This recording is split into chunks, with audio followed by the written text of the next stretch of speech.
Okay, good morning or good afternoon, as the case may be, to everyone. Thank you for joining us. I'm Ray Loy, the Program Director of ATPESC. I'm also a member of the ALCF Performance Engineering Team. Can you hear me? Wave, Igor, if you can hear me. Okay, thank you. Just checking, and you can see my slide. Yep. Okay. Thank you. I'm only asking Igor because I see him in the video. Yeah, I see other people. So here's a little outline of my talk today. I will just give a brief overview of the program and talk about some tips that you should apply that you should take to heart when you're applying. And I'll try to leave a good amount of time for questions because there are always things that we don't anticipate. So the motivation for ATPESC is that it's really hard programming supercomputers. The trend is not changing. Right now we're in the GPU era, so you need to optimize on node for GPU. And then you've got the traditional problems of internode communication as well. Um, so that makes applications quite complex, and it's difficult to code science apps to run efficiently. So Paul Messina saw this need coming way back, and in 2013, he founded this program. Paul was he is retired now, but he was the director of science at ALCF. The program was conceived as a 2-week retreat so that the attendees as well as the speakers could be immersed in the experience and not be running in and out to do other things. Um, so we have a large number of speakers and that come both from national labs and the universities and some commercial people to speak on their topics to you. So actually, I needed to update this, maybe the one occurrence. Because so it says the target audience is advanced doctoral students, postdocs, and early career computational scientists. Don't take the advanced doctoral students literally as a requirement. I mean, this is just saying target as well, but um, if you meet the criteria in terms of experience, then you're eligible. So um, we have toned down that description to just students. So you would have to be an advanced student, but you don't necessarily have to be a doctoral student. So there are no fees in general to participate in the program. We pick up your travel, most meals, and lodging. You do have to get yourself to your local airport, and there are a few meals during the 2 weeks that we don't cover depending on when you arrive.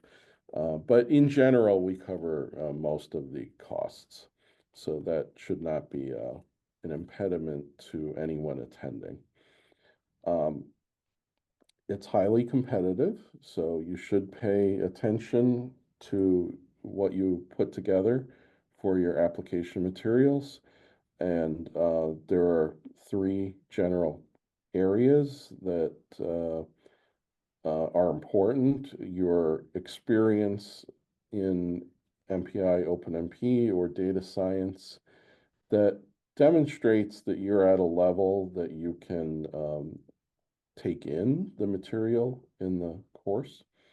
We look that you have some kind of experience with an HPC system and that you're going to put this learning to use after you leave ATPESC. So you need to have some plans to do research.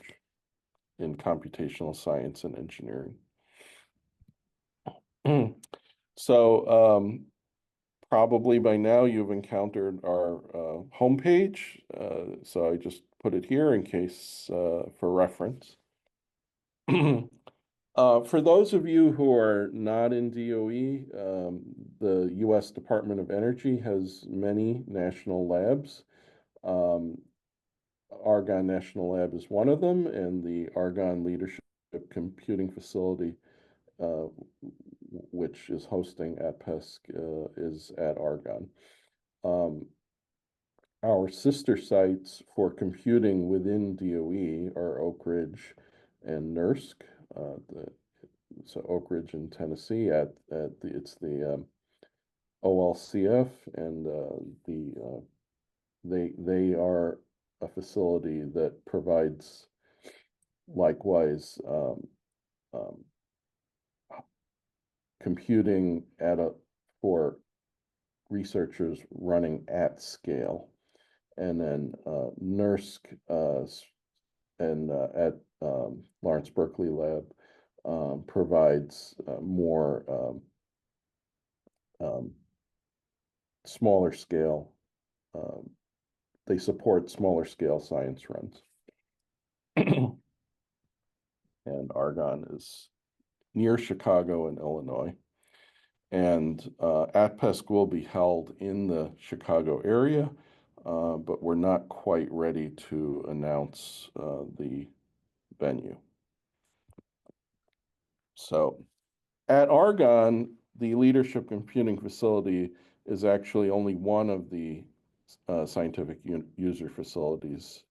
And when I say user facility, what I mean is it exists to support researchers, not necessarily from Argonne. They're people who have applied for time from outside, from other labs, from universities, from even some corporate users. So, we have the Advanced Photon Source, the Tandem Linear Accelerator, the Center for Nanoscale Materials, which is actually adjacent to the Advanced Photon Source, the Intermediate Voltage Electron Microscope Facility, and the Atmospheric Radiation Measurement Facility. This is last year's ATPESC class. ATPESC was held at the Q Center in St. Charles last year. What you can't quite see in the picture is the little post next to me where a yellow jacket came out and stung me in the hand about 2 minutes after the photo was taken. Hopefully we'll avoid things like that. Okay, so what's in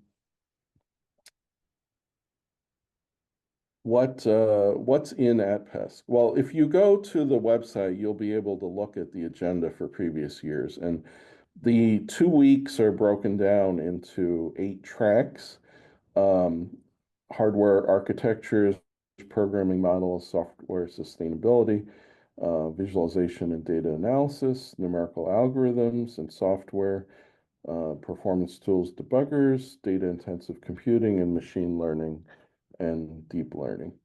The programming models and languages is actually a multi-day track, whereas the others are 1 day or less.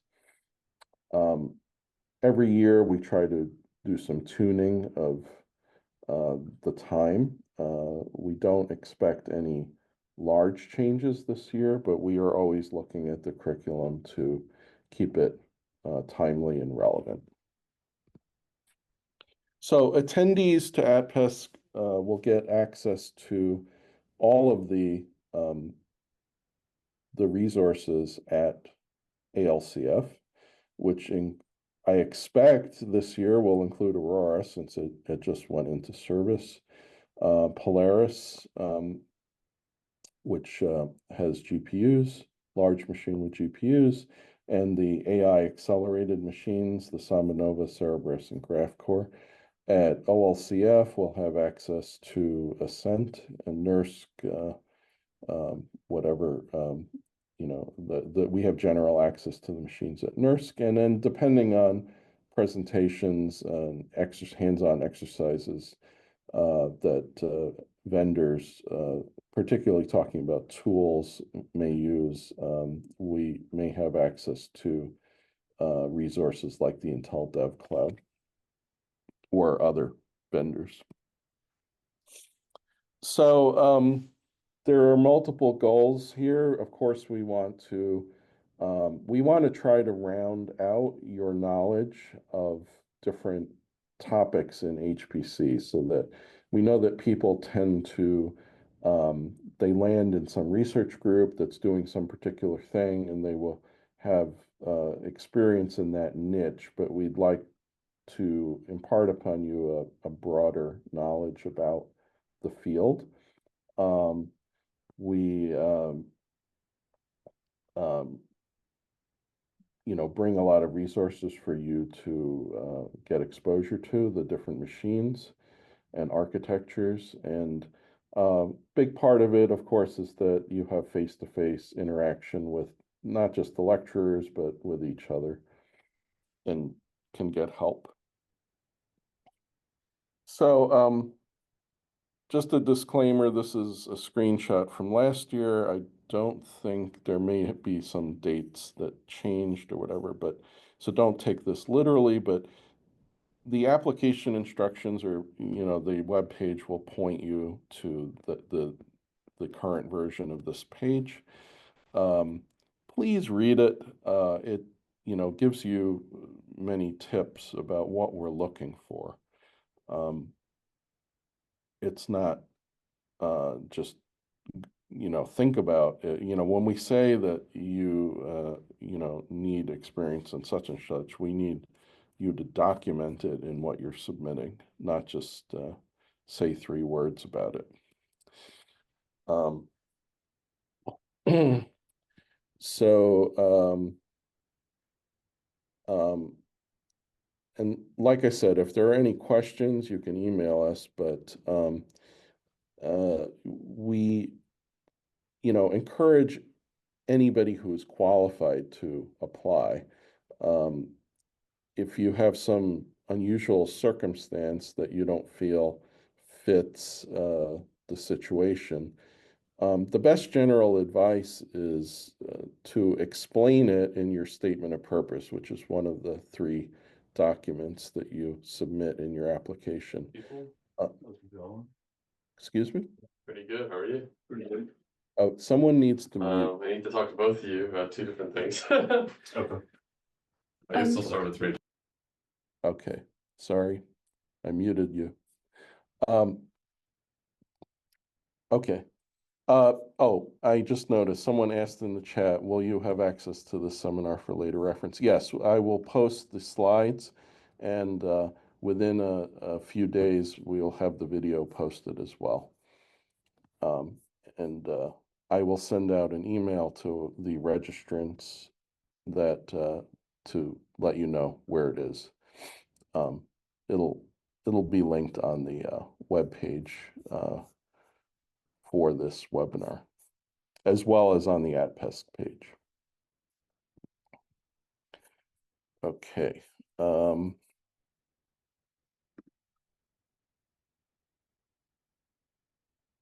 Okay, make sure I'm going in the right direction. Okay, so I talked about that you need some prerequisite experience. Generally, we say MPI or OpenMP or data science framework experience. So you need to talk about what that experience is. Please don't just say, I used MPI. That's not enough. And also, we are looking for experience with an HPC system. We know that you don't necessarily have a world-class system wherever you are, but if you've used a cluster or, at your school or something, whatever the largest thing you've used, talk about that experience, please. And once again, we're looking for some kind of plan that you expect to follow to pursue research in computational science and engineering. We understand if you're a student, you may not know what you're exactly going to do in 5 years, but to the best of your ability, map out what looks like your trajectory right now. Um, so what are the main components in your application? You include your CV. It's very important to not have gaps in your CV. That will cause problems and delays later in the process. If have some, let's say, after you graduated with your master's, there's nothing documented for 2 years, and then you started doctoral work, 2 years later. Well, what did you do in those 2 years in the middle? Part of it is that we just, you may have forgotten some useful experience to list there. And part of it is that when we come to processing um, for foreign nationals, we come to processing things to get approval for accounts. They will look at that and bounce it. So we want to avoid problems. And the best thing is also to, lay out a nice chronological order, so that it's easy to tell that there are no gaps. So then you also need one letter of recommendation, not more than one. You need to pick who that is, whoever you think is the best person. It doesn't necessarily have to be your supervisor or advisor. Usually that would be the case, but that's not a hard rule. Someone who is familiar with your work and can speak to it is what you're looking for, the best person. And then the last thing, which is in some ways one of the most important things, is your statement of purpose. So this is where you tell us about your experience, why you're qualified, and so forth. All of the items, at the top of the page here. And um, when you're talking to the person who's going to write your letter of recommendation, we're looking to see that the things you say, fit with the things that your letter of recommendation say, and vice versa. So, you might want to write your statement before, show it to your recommender or uh, whatever.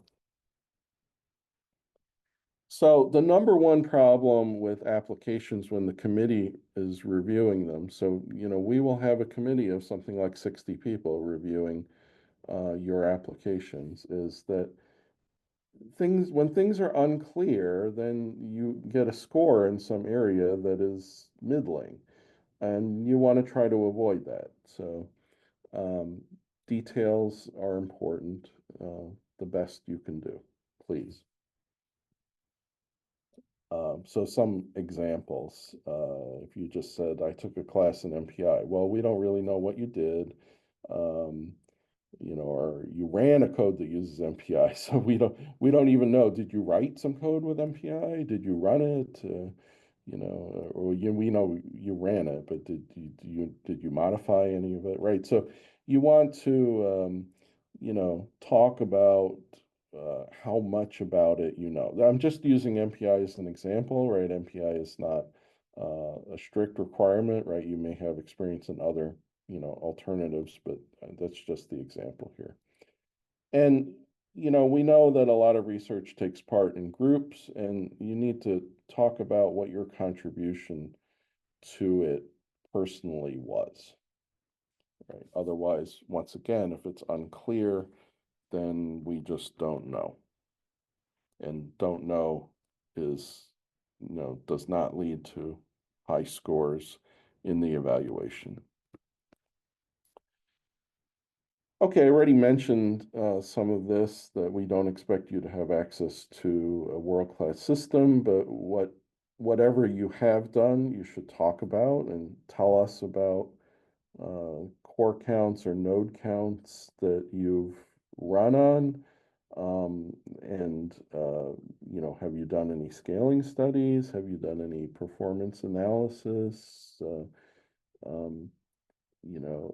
What do you know how to put together job scripts and so forth. These are all things that, if you have a familiarity with them, that they're things that, you're going to need to be able to do during the coursework here. So we want a feel for your experience in that area.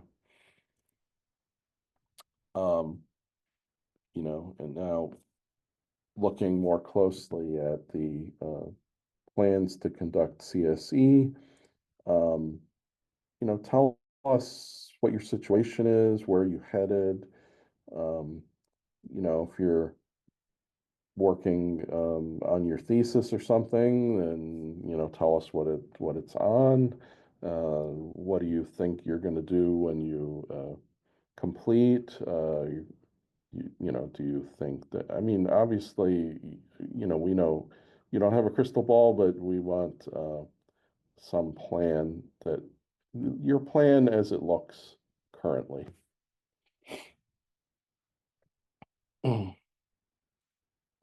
So if you haven't already, I strongly recommend subscribing to the info mailing list that's on the web page. So, if there are any announcements about the application process or things like that, you will want to get those emails. And it is not a high traffic email list. There will, typically be 3 or 4 emails a year that are sent out on that list. Okay, I see in the, okay, let me do an aside to answer some questions from the chat. Is a gap duration of 2 to 3 months acceptable? In the CV. That's probably borderline, but I mean, yeah, if you're looking for a job or something, 2 to 3 months sounds reasonable, but I think more than that is probably going to raise questions. Someone asked, what do I mean by data science frameworks? Things like, setting up any one of these, AI frameworks, things like Horobot or whatever. You do some large AI training setup. And that's not my area, so I actually can't even name them all. But if you're working in data science at some kind of scale, then you should describe what that is, and you can email us to follow up more on that. Is the program open to candidates from other countries? Yes, it is open to candidates. There are restrictions for, if you look at the webpage closely, for example, people who are from state sponsors of terrorist countries, the SST list are not eligible, but I do not think Mozambique is one of them. And so that should be fine. Depending on whether you're on the sensitive country list, your account is maybe contingent to some security review, but it's not generally a problem, unless you're from like North Korea or, Iran or something like that. So look at the current list, and we can follow up on that. You do not have to be a resident of the US. You do not have to be, you can be foreign national. That being said, DOE priorities, do apply. So it's hard to say, but there are no restrictions. And we every year do have international attendees. Let's see. Oops, I'm not getting my pointer. Okay. Okay, so yeah, let's see. There's been one more question. Is a master student eligible if they have relevant experience? Absolutely. Yes, we have had master students before. Um, and we have found over the course of the program that you know, since this is the 12th one, I think, 13th, I've lost count. Uh, 2013 was the first one, and 2023 would have been the 11th one. So this is the 13th one. So we have found over the course that the because of the emphasis on computing in science in general, that we have had people getting, you know, the cross section of people attending has definitely um, gone towards people earlier in their academic careers because they are prepared. There's a question, does this consume CPT? What is CPT, or what are you referring to?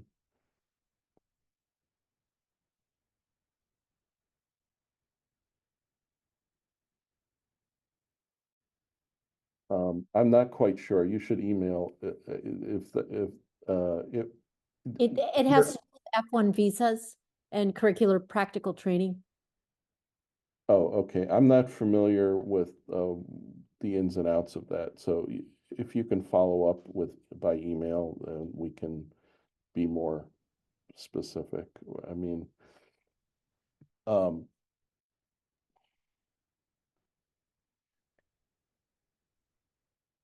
so someone asked the question, how many people are usually from outside of the US? I mean, a lot of people who are at US colleges and universities are not US citizens, so I'm not sure whether you want to, you know, count those or not. So, you know, a fair number. I mean, you know, right. So let's see. They're coming fast and furious. If I have a gap of a few months between bachelor's and master's, well, I mean, it would be pretty normal to like finish your bachelor's in May and start your master's in September. So, I mean, that's not an unusual circumstance. And you are now, yeah, it's not a matter of eligibility with the CV gaps. It's just a matter of documenting what you were doing. That's all. Like if you had a job, then you know, the security office wants to know what you were doing. That's all. How many people traveling from abroad? It's not the majority of people, but it's not zero either. And if you have a demonstrated connection to DOE or research that DOE is doing, or collaborators, you know, you collaborate with somebody or your research group, or, you know, there are a lot of factors that, you know, can help if you are not at a U.S. institution that, you know, will make your application look more attractive. Is GPU CUDA experience acceptable alternative? Yes, it is. It is. Do applicants from outside the US need to finance their travel? That's a very good question. It is addressed in the FAQ. So we are not allowed to spend money on travel except within the US. So if you are an applicant from outside the US, you will need to get yourself to the US on your own funds. But that doesn't necessarily have to be at ATPESC. What I mean is, suppose you have some collaborator who's somewhere else in the country, in the U.S., and you could plan a visit, you know, to spend some time there, and then we can get you a domestic round trip is okay, but we can't get you an international trip.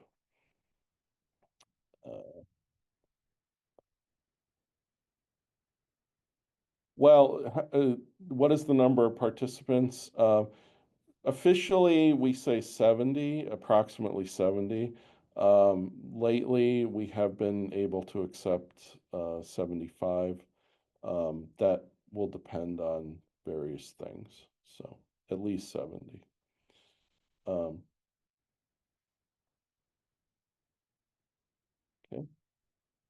You're also welcome to unmute yourself if you want to ask a question. Hello, Dr. Loy. Good morning. Thank you for the presentation from Texas Tech University. I just wanted to ask, just to get an idea of the students or the past participants who have already attended the hands-on workshop. What is the kind of expectations we can have about our accomplishments? Like at the end of 2 weeks, getting ahead of myself, what can I expect to know a little bit more about, just to get a fair idea? Well, I mean, I'd hope you'd know a lot more about a lot of things. But I mean, you're not going to master things that you hadn't done before. Right. But I mean, sometimes when you're doing research and you don't even know what's out there to address your problems, right? We're getting you familiar with some of the corners of HPC Right. and CSE that you may not have known even existed. So then later you may be you may pursue like, hey, this ML technique would be really great for this problem, and we haven't explored that yet.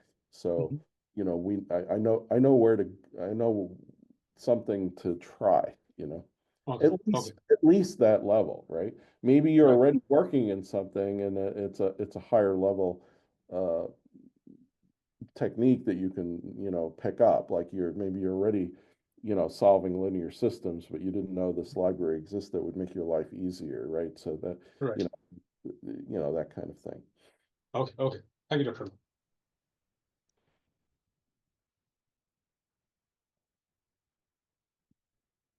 Hi, Dr. Loy. Can you hear me? Yes. Yeah. Thank you so much for this presentation. So I kind of have a follow-up question to what I asked regarding participants traveling from abroad. Mhm. So what you mentioned about this connection to DOE labs or something, which means, is it like a fourth, let's say, unsaid kind of requirement?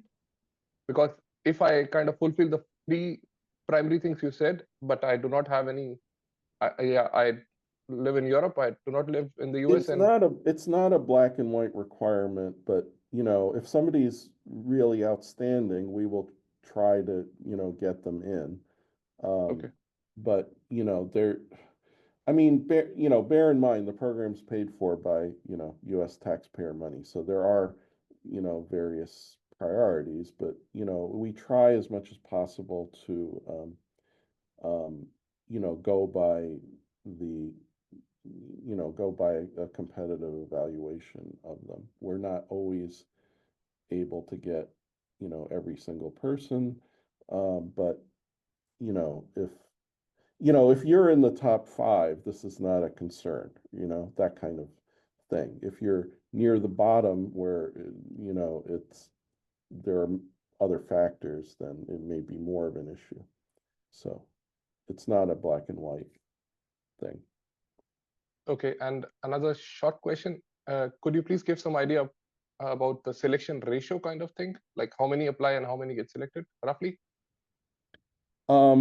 It varies depending on how many, applications there are, but, it can go anywhere, it's somewhere in the range of,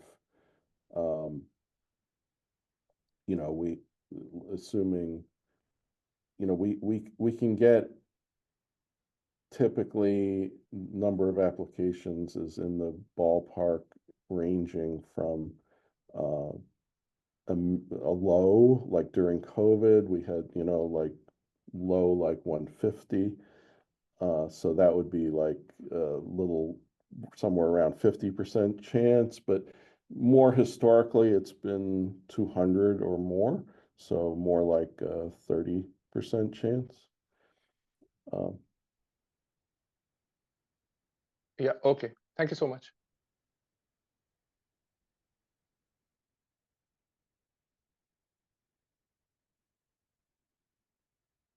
Hi, can you hear me okay? Yes? Yes, hi, okay, thank you for the talk. I had a question. I quickly looked over the travel FAQ stuff. Mhm. So for me, I'm a doctoral student, but I won't be at my home institution during the summer. I'm actually going to intern at another national lab who's happy to carve out 2 weeks for me to go to this if Okay. I am able to come in. So is there like, yeah, rules specifically on how the travel would work? Like, would I have to pay that out of pocket then? Because I'm not traveling from home institution locations. No, you don't, it doesn't matter where you're traveling from. And, you'll notice there's a question on the application form if you, when you look at it, that Mhm.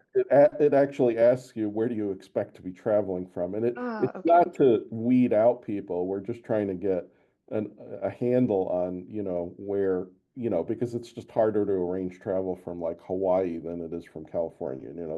That's all. It's not, and we know that people, especially students, do internships in the summer and stuff like that. So, it, no, it does, it certainly doesn't invalidate anything if you're at a lab. I mean, it's not a problem. Okay, perfect. Thank you. It doesn't matter where you are, as long as you're in the US. Got Um, it. Thank you. but as long as I'm thinking about it, the number one travel question that comes up after we start doing travel is, can I do, can I stay extra time? Can I do an open jaw thing where I fly from home to ATPESC and then from ATPESC to some other location? And pretty much all of those, the answer is no, right? We can bring you from point A to ATPESC and back to point A, and it has to be, they're all, you wouldn't believe the number of travel rules that there are that, we have to follow the same travel rules as if you were an Argonne employee, and there are an awful lot of rules to avoid abuse and stuff like that. So there's just lots of things we can't do. And also you can drive to ATPESC or take a train, but there are limitations on that. So, if that's the case, I mean, you can't drive from California to here. They won't let you, because it's too far and whatever. But, if you magically happen to be vacationing in Southern Illinois, then you can drive from there and back.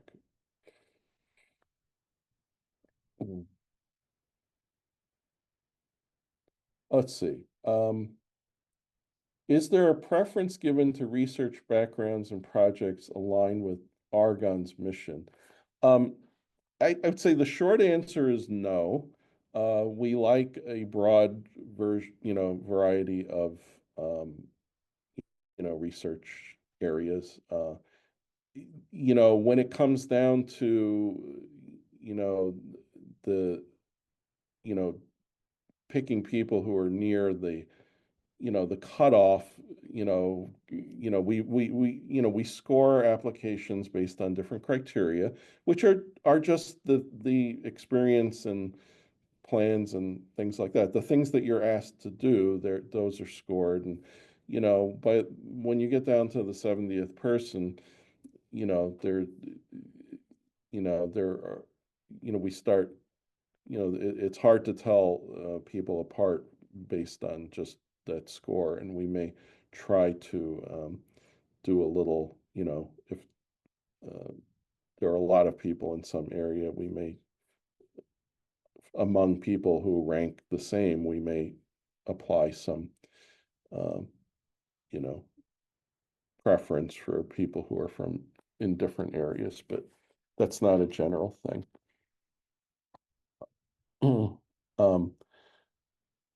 Someone asks, you were late to join, can you get the presentation recording? Yes, at the beginning, you're right, somebody already said, okay, it'll be available. Yes, that's correct. Would you need a special visa, or is ESTA? No, ESTA is the visa waiver program, I think. ESTA should be adequate. We tell people to try to go that route. Right, so. I mean, this is essentially just a business trip for you. You're not employed by us or anything like that, so.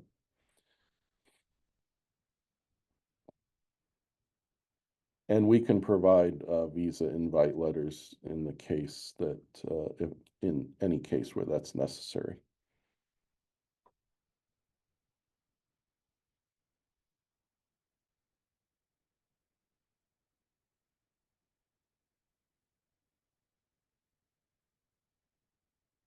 Okay, are there any other questions?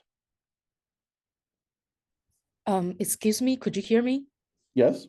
So I got another question about the gap you just mentioned. So you say it's basically just HR want to know what's happening in the gap.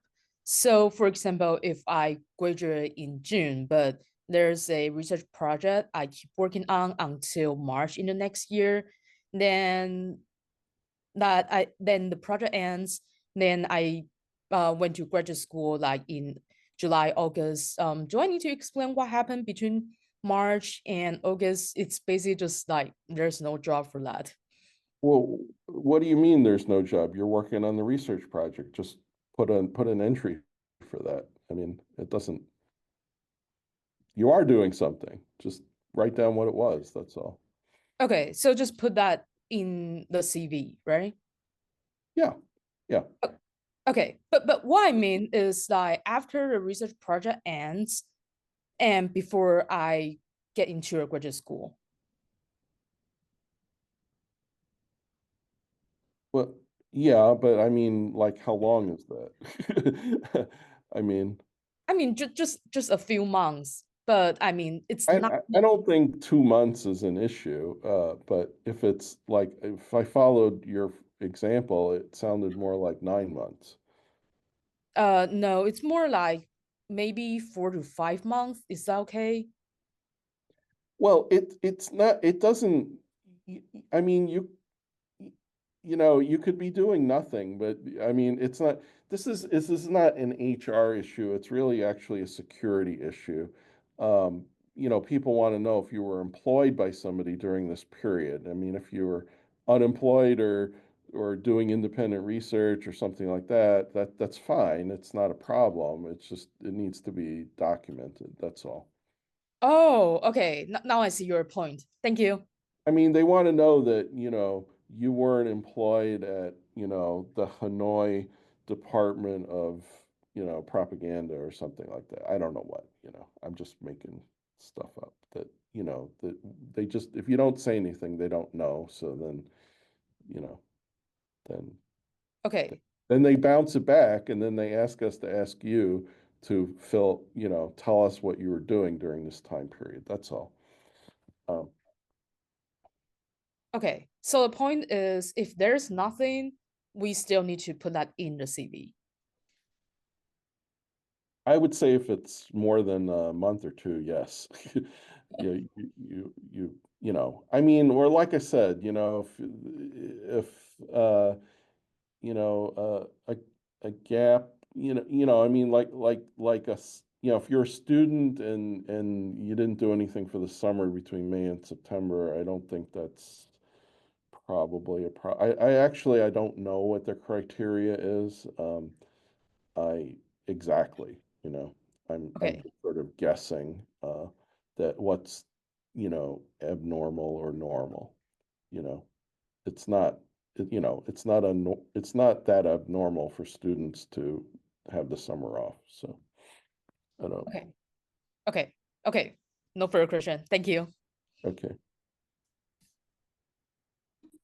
Someone asks, how important is the letter of recommendation? I would say it is very important. It's probably, you know, it's sort of 50% of what we know about you from, you know, we have the two things that you submit are your CV and your statement of purpose, and then that's sort of your, you know, your testament to your qualifications, and we want to see someone who confirms that. So it's very important. Would it be more preferable if I get the letter from a collaborator who's affiliated with DOE who might not be my advisor? The connection to DOE is is not that important in term for a letter of recommendation. I mean, we're not going to say, oh, this guy is from DOE, so this, whatever, this is better. But it's more of what they can talk about, of what they know your your qualifications are, and talk about it in detail.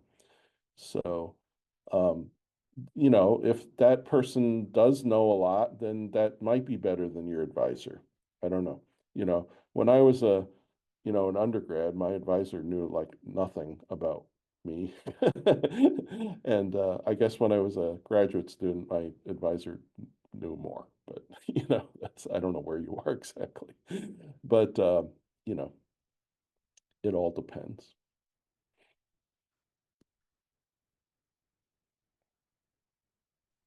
So, hi, can you hear me? Yes. I wanted to ask a follow-up on that. So I'm a grad student at University of Pittsburgh. So, for example, like my advisor is more into the theoretical side of numerical methods, Okay. and he expects like his PhD students to implement those numerical methods. So he would, for example, not be able to talk a lot about my computational skills because I would be the one, like all the students would be the one who would be implementing those things, and he would not necessarily be looking at all the codes. But then, for example, I've taken courses with some other professors which are specifically related to coding, and some of them could be working at a national lab, and they could say something positive about my computational background. So would you prefer someone talking about that, or like for example, my advisor talking about my understanding of numerical methods, or differential equations, something like that? Well, I mean, it, I, in the end, you have to decide. It's hard for me to tell from 50,000 feet here. Um, it seems to me that even though your advisor is, his thing is the theoretical end of it, right? You're implementing stuff for him, and he must see some results from that. So it seems like he could speak to some element of it. But yeah, I, I'm, I can't, unfortunately, I can't really tell you the best thing. You have to weigh the, the pros and cons. Yep, I got it. Yep, thanks.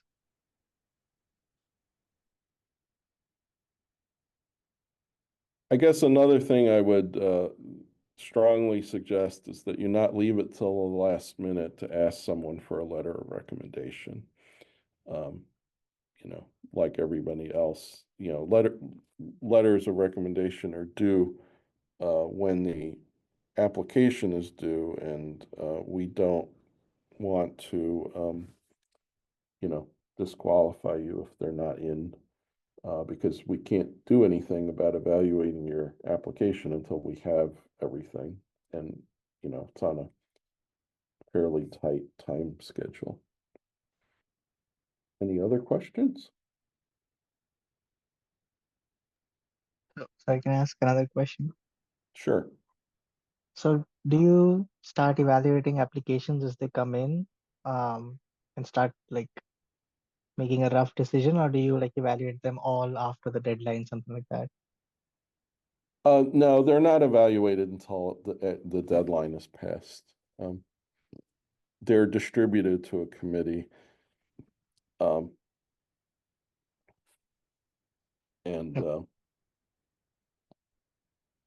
yeah, you can if you upload your application before the deadline, you can go and amend it if you need to fix something. Easy Chair will let you do that.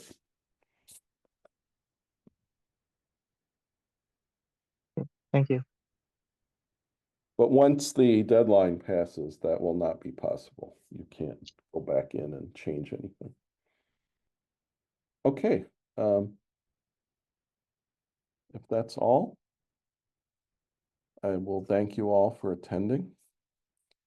And I look forward to your applications and seeing some of you at ATPESC this year.